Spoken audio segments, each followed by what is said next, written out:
Halo teman-teman, kembali ke channel YouTube Pratama Megantoro. Di video kali ini aku akan membahas gimana caranya melihat kematian lobster air tawar dan membedakan antara kematian lobster air tawar yang memang kena penyakit atau bukan.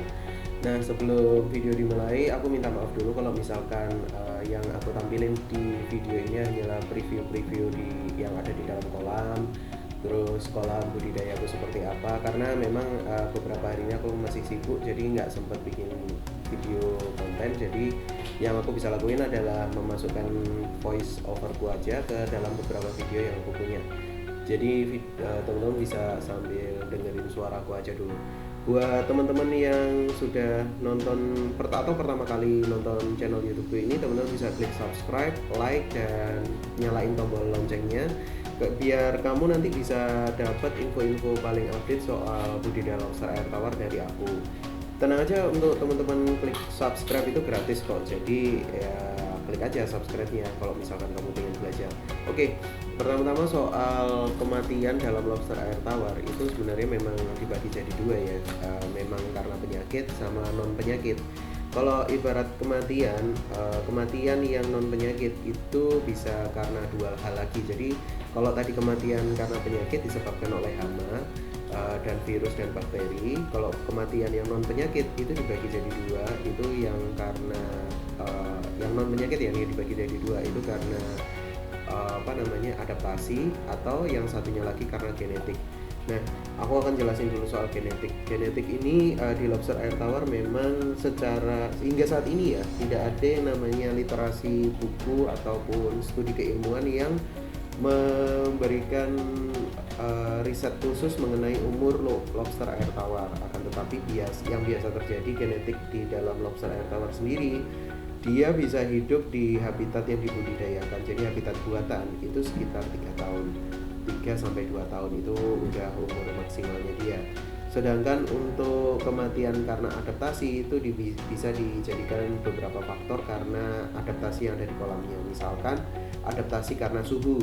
Nah, adaptasi karena suhu pasti kematiannya di punggungnya sekitar kepalanya itu agak benggang atau agak terangkat dikit, jadi agak kelihatan dagingnya. Itu biasanya karena suhu, jadi kamu harus cek suhu. Nah, suhunya itu paling nggak dalam satu hari itu jangan lebih dari 5 derajat Celcius. Kemudian kematian berikutnya yang karena penyakit ini hingga saat ini aku deskripsikan menjadi dua hal. Yang pertama ini adalah karena bakteri Salmonella, kemudian yang kedua adalah cacing jangkar. Nah, yang terakhir itu adalah karena racun Arculus. Aku mungkin akan jelasin lebih detail ketika teman-teman gabung ke seminarku aja. Tapi untuk dari dari tiga penyakit ini, hingga saat ini dari pengalamanku budidaya ya, itu yang bisa dihandle hanya dua, kayak Saproinia dan cacing jangkar. Kalau kita ngobrolin soal racun Arculus, aku biasanya udah tak anggap mati sih si lobster ini.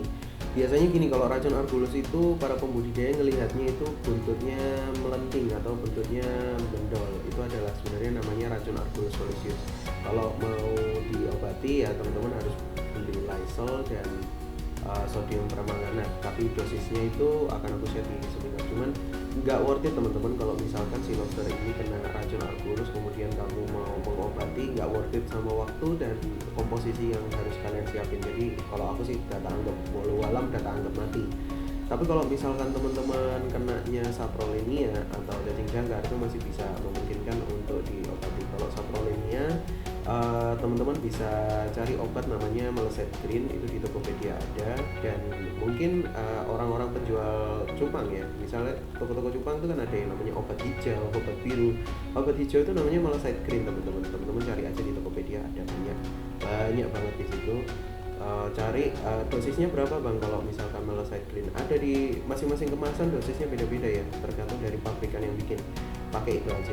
Kalau kena cacing jangkar itu obatnya itu adalah methylene blue sama garam ikan. Jadi methylene blue-nya ngikuti dosis yang teman-teman cari di Tokopedia, garam ikan bisa ngikuti dosis juga yang ada di bungkusnya di garam ikan. Jadi kayak gitu dulu video kali ini, singkat banget, membedakan kematian antara penyakit dan non penyakit. Semoga bisa membantu teman-teman semua, and see you next time, bye.